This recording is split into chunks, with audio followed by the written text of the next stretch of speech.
Broadcasting live from the Albay PIO News Center, providing you the most exclusive news update from all over the province. This is 12 o'clock Newsbreak. In the local scene, the provincial government of Albay issued a precautionary measure order against the potential entry or spread of the zoonotic disease Q fever in the province.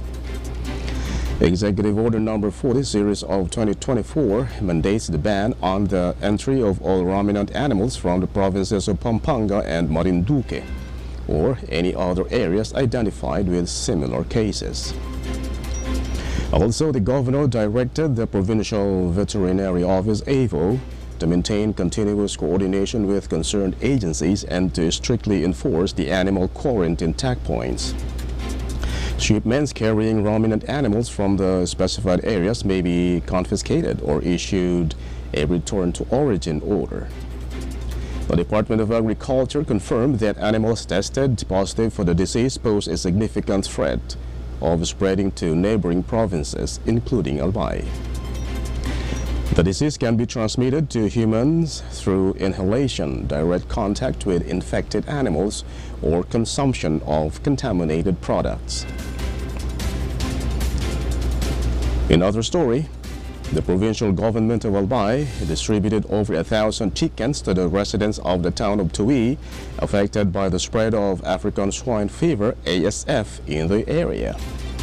Governor Edsel Lagman, along with the Albay Veterinary Office AVO, managed the distribution of the said chickens to 83 pig farmers from the barangays of Huruan, Bariis, and Lourdes. Aside from the flock of chickens, they also gave away about 25 kilos of feeds to use as a starter for their new business. It can be recalled that the said towns were the first to be given financial assistance and 1 bag of rice from the local government of Tui and from Governor Lagman. According to the governor, they are continuously coordinating with other agencies on possible additional support for ASF-affected families. The government is just awaiting for the town of Tui to be declared as pink zone or safe zone to restore the livelihoods of the residents.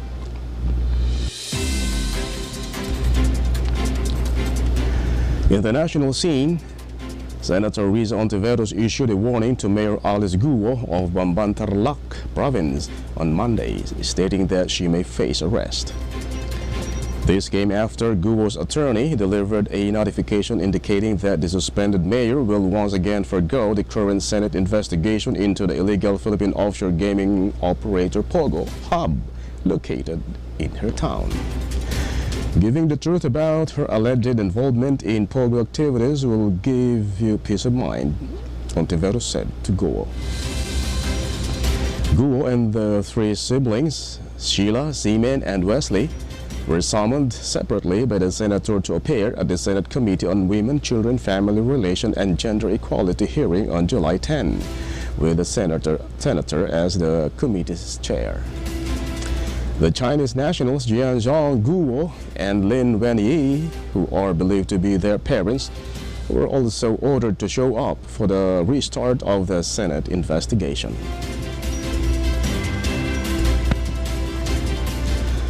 In other story, the Office of the Vice President OVP has yet to confirm to the House of Representatives whether Vice President Sara Duterte will attend President Ferdinand Marcos Jr.'s 3rd State of the Nation address, SONA. Although timelines are negotiable for high-ranking officials, House Secretary General Reginald Velasco announced during a press briefing that OVP will be sending out a letter on Tuesday. Though Velasco stated that highly important people, VIPs, could confirm attendance up to hours before the event, the deadline for Marcos's SONA participation confirmation was last June 25th. When asked which former high-ranking officials had confirmed their attendance, Velasco stated that 3 former vice presidents had stated they would not be there: Noli de Castro, Jojo Marbinay, and Leni Robredo. Former President Rodrigo Duterte, the father of Vice President Duterte, has not verified whether he will be present or not. Velasco continued by saying that former President Gloria Macapagal-Arroyo is permitted to remain in the lawmakers area because she currently serves as a representative for Pampanga's 2nd District, while former President Joseph Estrada has not confirmed his arrival. In other news, the Philippine Coast Guard PCG reported on Tuesday that a Filipino fisherman is still missing after his boat was struck by an unidentified ship in the West Philippine Sea. Rear Admiral Armand Balilo, spokesperson for the PCG, stated that on July 3, the Filipino fishing boat FBZA John Robert was struck by an unknown vessel around 62 nautical miles southeast of Sampaloc Point in Subic, Zambales, and sunk. Balil reported that while his brother Jose Mondoñedo is still missing, 47-year-old Robert Mondoñedo made it out alive after being rescued on July 6th. BRP Sindangan has been directed by PCG Commandant Admiral Ronnie Jill Govan to locate the missing fisherman. The chair of the Senate panel on Maritime and Admiralty Zones, Senator Francis Tolentino, claims that the ship that struck the Filipino fishing boat was marked with Chinese characters read as Yang Fu, but its registry is still unknown.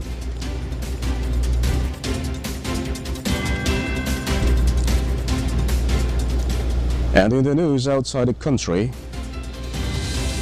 as reported by Ukrainian President Volodymyr Zelensky, first responders dug through the debris at the Children's Hospital and other locations hit by Russian missiles on Monday night. On Tuesday, he posted on social media saying the rescue operation following yesterday's Russian missile attack continues. To date, 38 people have been reported dead, including 4 children, and Zelensky condolences the families and friends affected by the tragedy. Following the missile strike on the Okhmat Children's Hospital in Kiev, at least 94 children, 8 of whom were injured, were sent to different hospitals, according to Mayor Vitaly Klitschko, who posted on the messaging app Telegram. The extensive aircraft attack occurred on Monday, the eve of a NATO meeting in Washington, D.C. Officials from the NATO member states and other Ukrainian allies harshly denounced Russia for its horrendous and barbaric bombings, while rescue operations in Kiev proceeded. Russia's actions were denounced by Secretary General Jens Stoltenberg, who called the missile strikes horrendous missile attacks against Ukrainian cities, killing innocent civilians, including children.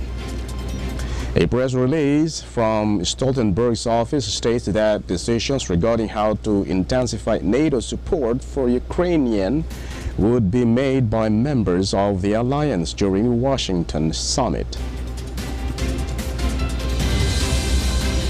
And finally, in the news outside the country, on Tuesday, a ship in the Gulf of Aden was a target of an alleged attack by Houthi rebels in Yemen.